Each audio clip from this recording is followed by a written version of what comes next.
Hello, everyone. This is another Black Conservative. I am Ryan Bowling. Thank you all for joining me once again.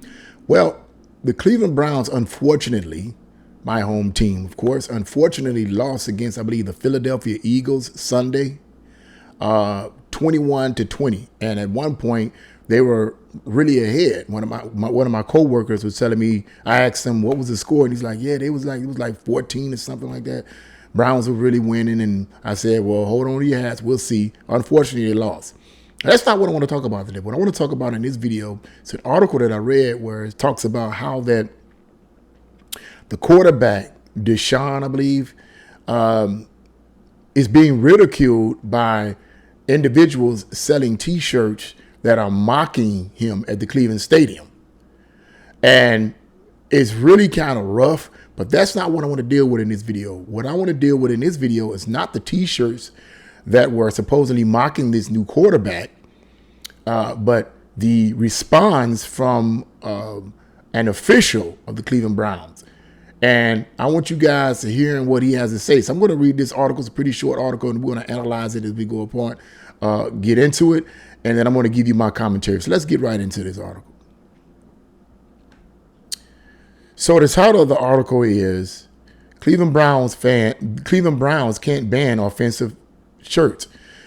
And it says Cleveland, Ohio pictures showing vulgar signs and shirts poking fun at Cleveland Browns quarterback Deshaun Watson's accusers and his alleged sexual misconduct created a firestorm on social media after the team's 21-20 loss to the Philadelphia Eagles. And let me say something here before I even go any further.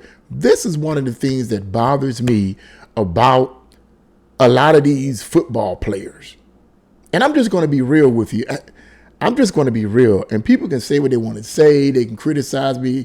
I'm used to it. My ex criticized me all the time. And I was married to her. So whatever anybody else got to say, it means nothing. Why is this so prevalent? This kind of misbehavior is so prevalent among African Americans. I mean, what's going on with that, man? When will these brothers learn how to control themselves? Now, I'm not saying that this accusation, this alleged sexual misconduct by Deshaun Watson it actually happened, but come on, man. How often do you hear this from other quarterbacks?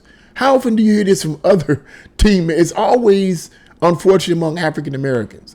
What is wrong with these people? If they're always complaining about systemic racism, the white man is and the white man and woo, woo, woo, woo, woo. Well, if you feel systemic racism is a problem, then why would you feed into it by acting crazy? Why would you feed into the concept of systemic racism by making choices that would destroy your career? It makes absolutely no sense to me. Now riddle that to me. Explain the logic to me with that. Please, somebody. But let's go on.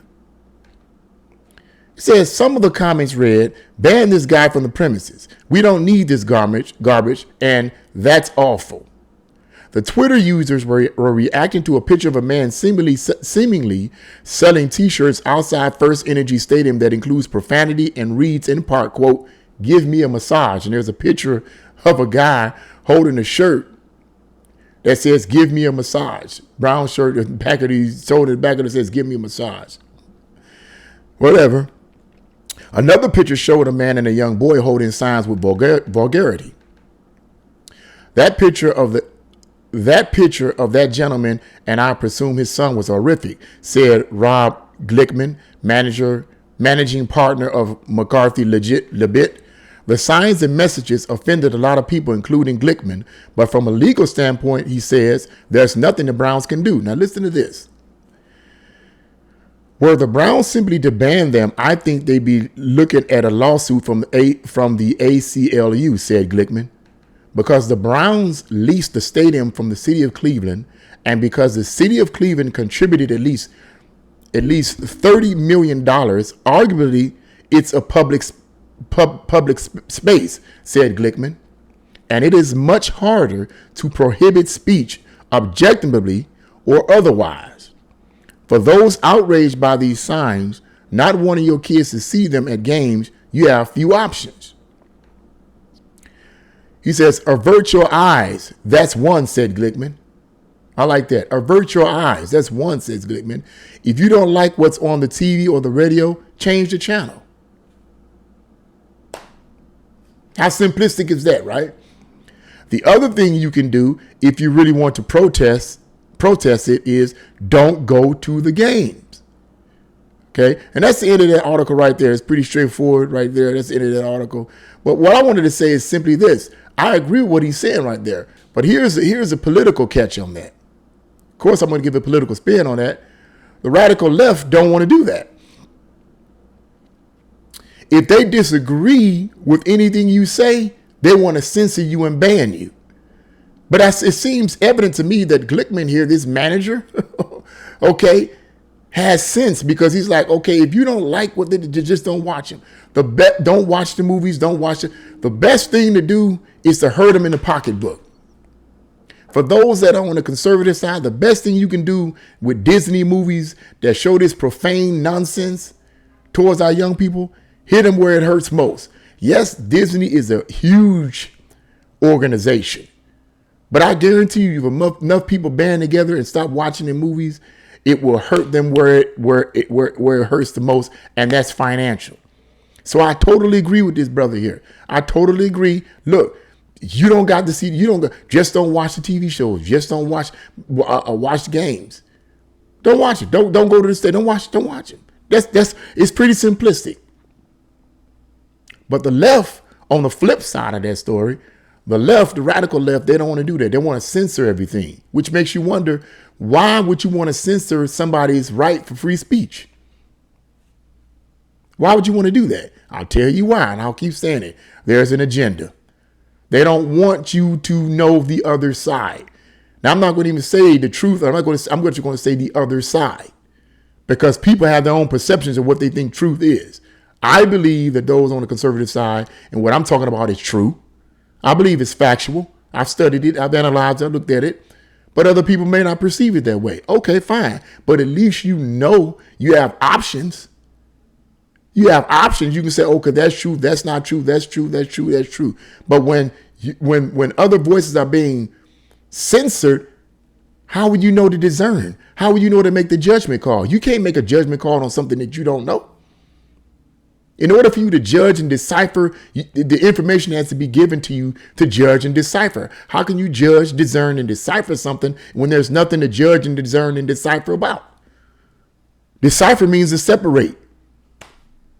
Discern means to separate. You can't do that if there's nothing there to do, if there's only one voice. So I wanted to end the video on that note.